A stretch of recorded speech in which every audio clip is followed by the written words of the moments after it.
Assalamu alaikum viewers. Welcome to Siyasat English News. I am Eman Umar. The Eid al-Adha prayers shall be performed in Eidgahs and mosques across the Telangana state. Telangana Waqf Board started preparing for arrangements at Eidgahs at Mir Alam and Madanapet, which are under the supervision of the Telangana Waqf Board. Similarly, other companies are working to make arrangements in other Eidgahs of the city. Eidgah Mir Alam witnesses a huge congregation for Eid prayers. Telangana Waqf Board Chairman Mohammad Salim toured Eidgah Mir Alam along with other officials for making proper arrangements in the likelihood of impending rain. The venue shall have tents, prayer rugs, drinking water, and water for wuzu. Proper arrangements shall be made for parking of the vehicles. The officials of the municipality, water, and electricity department and the police have assured of their full cooperation to facilitate the prayers. Chairman of the Telangana Waqf Board Mohammad Salim told the media persons that the prayer at Eidgah Mir Alam shall be performed at 7:30 am. He appealed the devotees across the state to use face masks and maintain social distancing. Muslim pilgrims vaccinated against COVID-19 have gathered on Sunday for the annual Hajj pilgrimage in Saudi Arabia, which has barred worshippers from abroad for a second year running due to the pandemic. 60,000 Saudi citizens and residents are performing the pilgrimage, a once-in-a-lifetime duty for every able-bodied Muslim who can afford it, compared with some 2.5 million in 2019. Saudi Arabia, which last year allowed a few thousand to perform the Hajj, is home to Islam's holiest sites in Mecca and Medina, and the country strives to ensure a peaceful Hajj. Robots are being used to disinfect the Grand Mosque in Mecca and its courtyard, and also to distribute bottles of Zamzam water pumped from a well in Mecca to reduce human interaction and ensure physical distancing. With the coronavirus the main concern this year, authorities have restricted access to pilgrims aged 18 to 65 years who have been fully vaccinated or immunized against the virus and do not suffer from chronic diseases. Jamia Islamia, in honor of photojournalist Danish Siddiqui's demise, has decided to bury his body in the graveyard at the university in Delhi. Danish Siddiqui, an alumnus of Jamia Millia Islamia, was a photojournalist working for Reuters.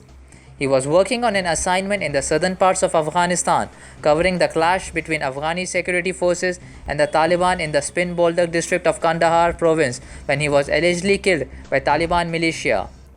Upon the request of Danish Siddiqui's family, the administration at Jamia Millia Islamia decided to bury his body in the university graveyard. Usually, the graveyard is reserved for employees and family members of employees working for the university. Vice Chancellor Najma Akhtar, however, decided to make an exception for Danish Siddiqui to honor his work and service to the society. A condolence meet on the campus on Tuesday, as well as an exhibition of Siddiqui's work, is to be organized to inspire students. The number of doses of COVID-19 vaccines administered in Telangana reached 1.32 crore as more than 1.18 lakh doses were given during the last 24 hours. A total of 1,18,724 doses were administered across the state on Saturday till 9 pm, taking the cumulative doses to 1,32,66,035. Nearly 24 lakh of them are second dose, while the remaining are first dose. Among 33 districts in the state, Hyderabad stands first with administration of 29.47 lakh doses. Rangareddy with 18 lakh doses and Medchal with 16 lakh doses adjoining Hyderabad are second and third place respectively. The Telangana government has urged the centre to allow students appearing in competitive exams to write the exams in regional languages.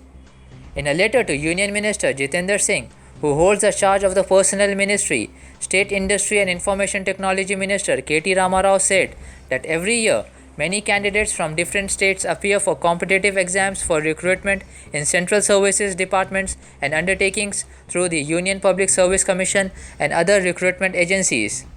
However, these competitive exams are held in only English and Hindi, which was a serious disadvantage to students who did not study in English medium or not from Hindi-speaking states.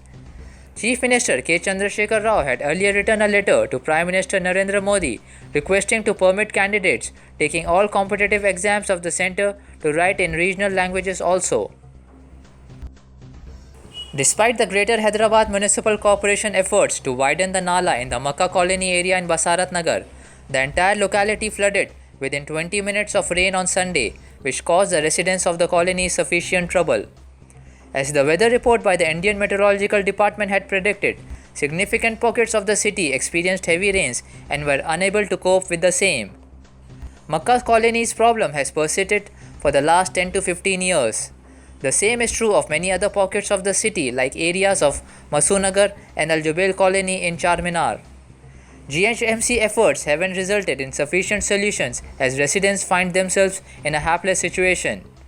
Aside from officials inspecting the area post the damage, there isn't much done to produce a long-term solution to the problem. That's it for today. Thank you, viewers.